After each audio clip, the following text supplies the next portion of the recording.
Okay, welcome back to another YouTube video. Today we'll be covering some more occupational therapy topics.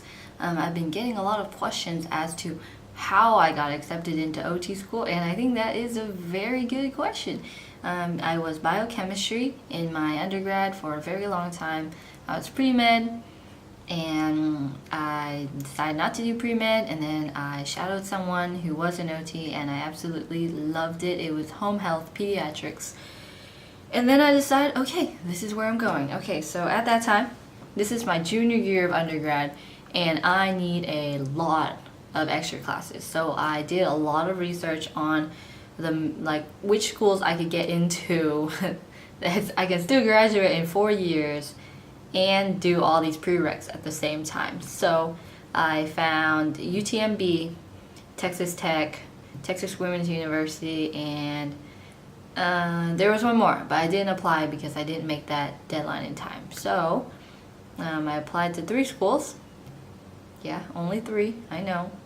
And I did not expect to get in at all, but I decided that I might as well take the risk because I worked hard and I finished all my prereqs.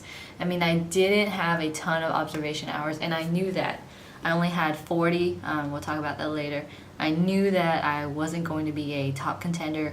My GPA was not awesome, and my prereqs were barely done. They weren't awesome either, but 3 schools decided to take the risk because what if, you know? So I went for it.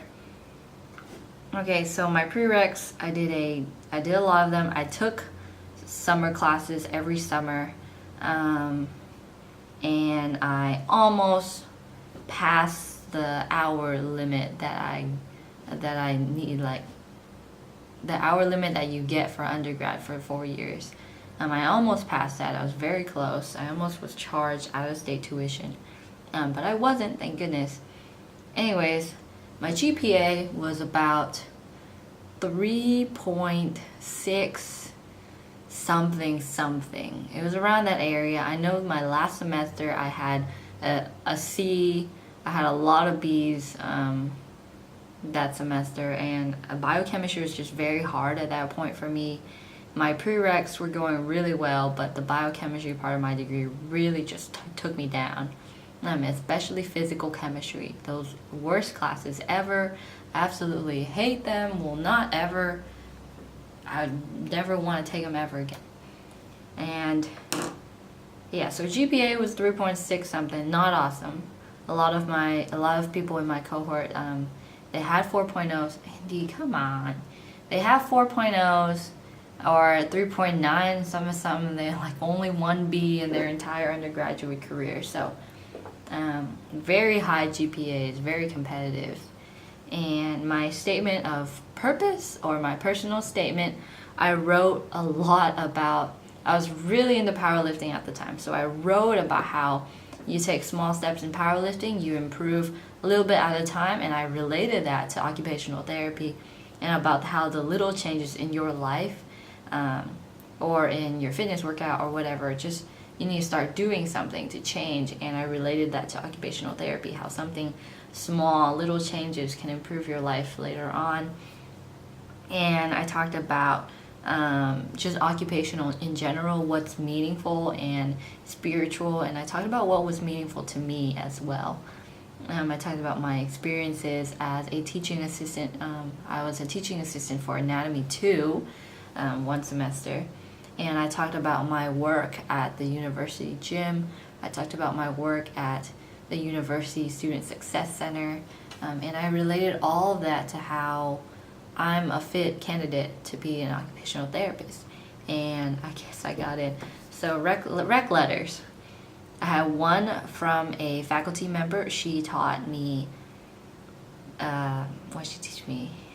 What was that class? Organic Chemistry 2, and quantitative chemistry. So not really related to OT in any way, but I asked her for a rec letter because you need at least one from a faculty member or a counselor, etc. But I guess she wrote me a bomb rec letter. I hope so. I really liked her. No one else liked her. I don't know if she liked me or not, and I had to explain to her what occupational therapy is, and you'll find that in life, a lot of people don't know what occupational therapy is, and you'll find yourself constantly defining it to them. Or they think they know what it is, but they really don't. So make sure you go out there and make sure they really know what it is. So I explained that to her. And then I did my observation hours. I did 30 hours in the home health pediatrics with the OT that first introduced me to OT. So 30 hours there spread out across 6 months.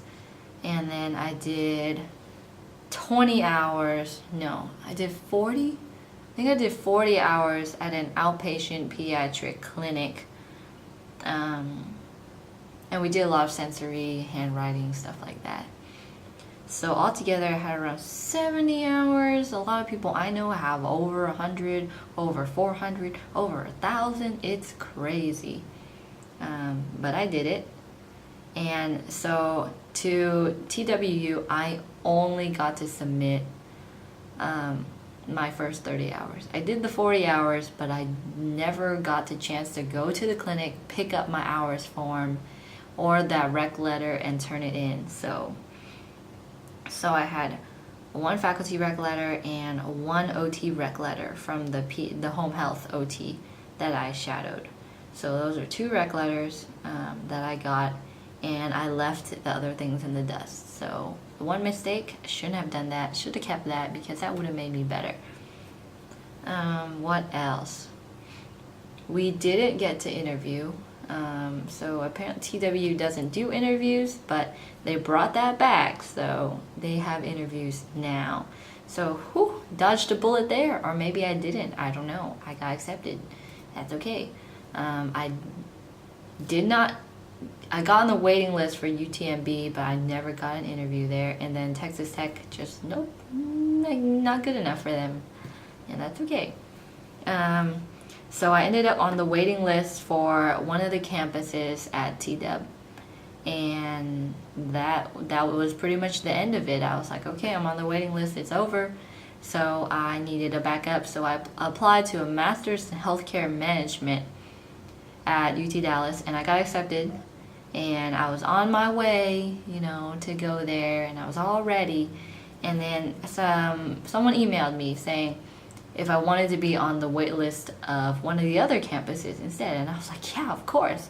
And then a week later, she emails me saying that what she didn't mean to ask if I wanted to be on the wait list. She meant to ask if I wanted a position at this campus. And I was like, yeah, of course. Like, why wouldn't I? So I said yes. I got accepted into OT school in April, right before I was graduating from my undergrad, and I was super excited. And I didn't even think it was real because of the way that it happened. Like emailing me to be on the wait list, and then emailing me that's a mistake and you got a position. It's like it's not real. But when I got the actual acceptance letter, like it all became real, and then I was ready, and that was it. So what I can say about me getting accepted into OT school is that I honestly have no idea. And I have no idea. But I guess I did a lot of extracurriculars, maybe. I played Ultimate Frisbee for 3 years. I did powerlifting. I listed my meets and what place I got. I listed a lot of volunteering stuff. And my resume wasn't extremely detailed, but I did have a few jobs on there, and I had a few volunteer opportunities as well, a few clubs, and I guess that just made me a well-rounded person. I really don't know what they're looking for, but you don't only want to do academics. You definitely want to do everything and just be well-rounded and just do what you love to do, and I think that's okay. But that's all I can say because I don't have a lot of experience with this and I really don't understand. But I got in for a reason and I'm here, and I'll be a great OT. So thank you so much for watching this. Sorry about the text messages. There's just a lot, you know, of Blackboard notifications here. Okay, thank you so much for watching. Hit that thumbs up button. Go watch my other OT videos, and good luck. Bye.